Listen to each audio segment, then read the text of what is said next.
Hi everyone, in this video we are going to see some stories from the book, The Psychology of Money.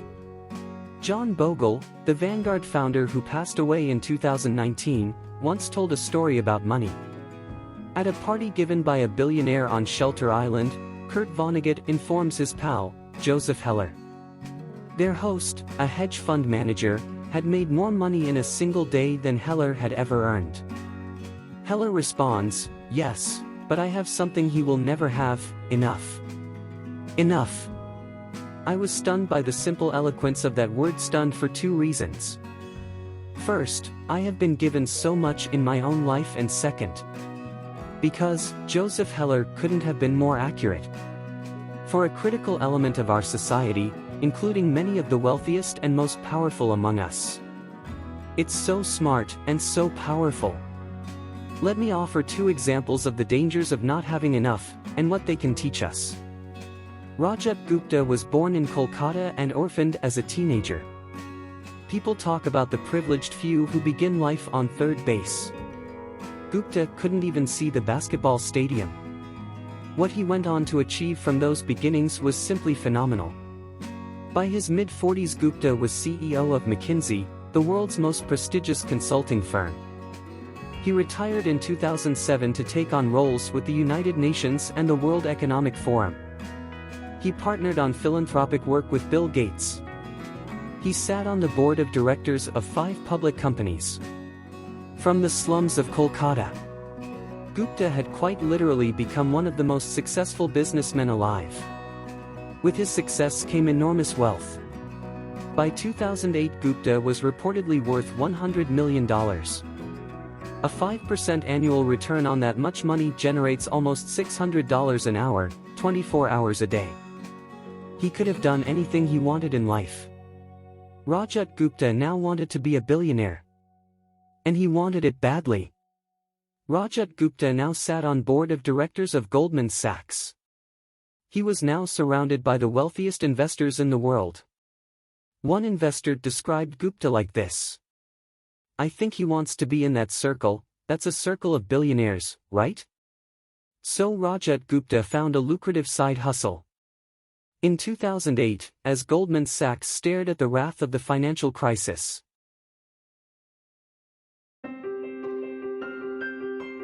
Warren Buffett planned to invest $5 billion into the bank to help it survive. As a Goldman board member, Gupta learned of this transaction before the public. It was a valuable information. Goldman's survival was in doubt. Buffett's backing would surely send its stock soaring. 16 seconds after learning of the pending deal, Gupta, who was dialed into the Goldman board meeting, hung up the phone and called a hedge fund manager named Rajaratnam. The call wasn't recorded, but Rajaratnam immediately bought 175,000 shares of Goldman Sachs. You can guess what was discussed. The Buffett Goldman deal was announced to the public hours later. Goldman stock surged. Rajaratnam made a quick $1 million. That was just one example of an alleged trend. The SEC claims Gupta's insider tips led to $17 million in profits. It was easy money. And for prosecutors, it was an even easier case. Gupta and Rajaratnam both went to prison for insider trading. Their careers and reputations irrevocably ruined. Now consider Bernie Madoff. His crime is well known. Madoff is the most notorious Ponzi schemer since Charles Ponzi himself. Madoff swindled investors for 2 decades before his crime was revealed. Ironically, just weeks after Gupta's endeavor. What's overlooked is that Madoff, like Gupta, was more than a fraudster.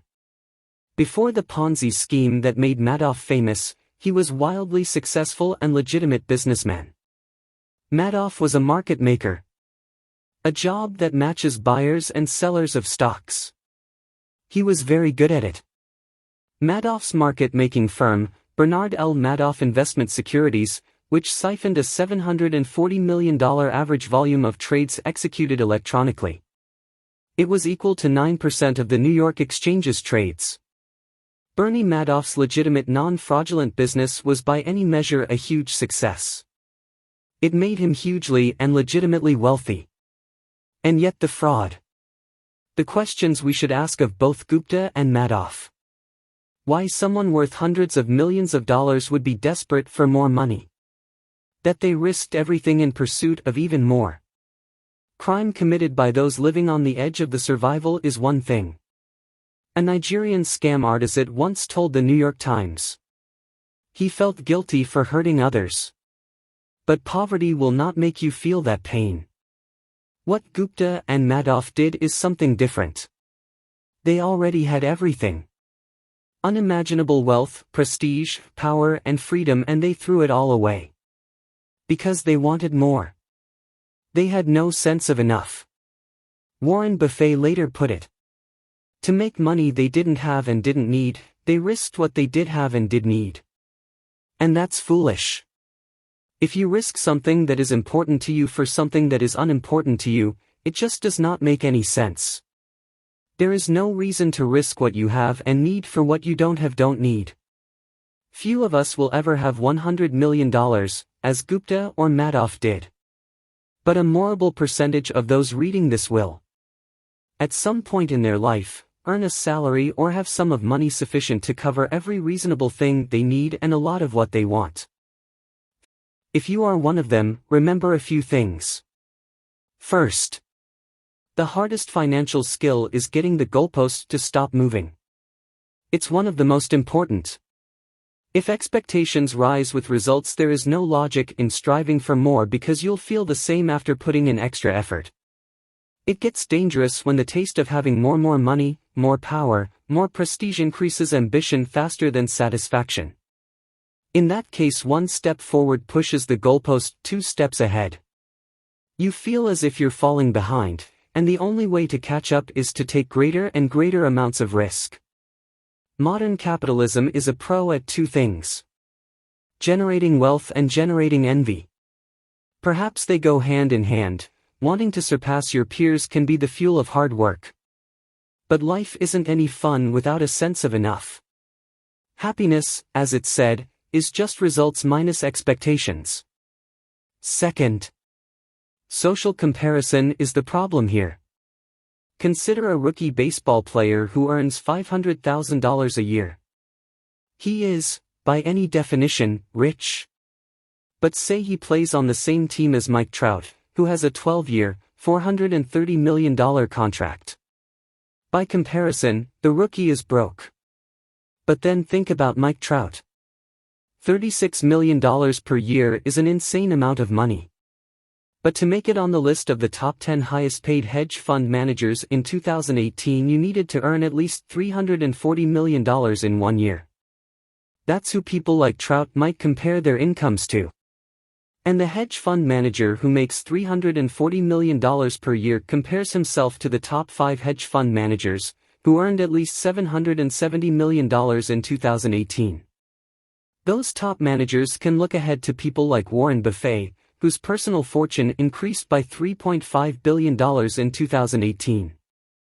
And someone like Buffett could look ahead to Jeff Bezos, whose net worth increased by $24 billion in 2018, a sum that equates to more per minute than the rich baseball player made in a full year. The point is that the ceiling of social comparison is so high that virtually no one will ever hit it. Which means it's a battle that can never be won, or that the only way to win is to not fight to begin with.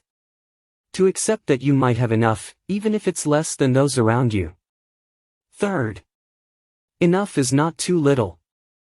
The idea of having enough might look like conservatism, leaving opportunity and potential on the table. I don't think that's right. Enough is realizing that the opposite, an insatiable appetite for more, will push you to the point of regret. The only way to know how much food you can eat is to eat until you're sick. Few try this because vomiting hurts more than any meal is good. For some reason the same logic doesn't translate to business and investing, and many will only stop reaching for more when they break and are forced to. This can be as innocent as burning out at work or a risky investment allocation you can't maintain. Whatever it is, the inability to deny a potential dollar will eventually catch up to you. Fourth, there are many things never worth risking, no matter the potential gain. After he was released from prison, Rajat Gupta told the New York Times he had learned a lesson. Don't get too attached to anything, your reputation, your accomplishments, or any of it. I think about it now, what does it matter? This thing unjustly destroyed my reputation. That's only troubling if I am so attached to my reputation. This seems like the worst possible takeaway from his experience, and what I imagine is the comforting self-justification of a man who desperately wants his reputation back but knows it's gone. Reputation is invaluable. Freedom and independence are invisible. Family and friends are invaluable. Being loved by those who want to love you is invaluable. Happiness is invaluable. And your best shot at keeping these things is knowing when it's time to stop taking risks that might harm them. Knowing when you have enough. The good news is that the most powerful tool for building enough is remarkably simple, and doesn't require taking risks that could damage any of these things. We hope you learned something valuable from this video. Thank you for watching. Keep learning.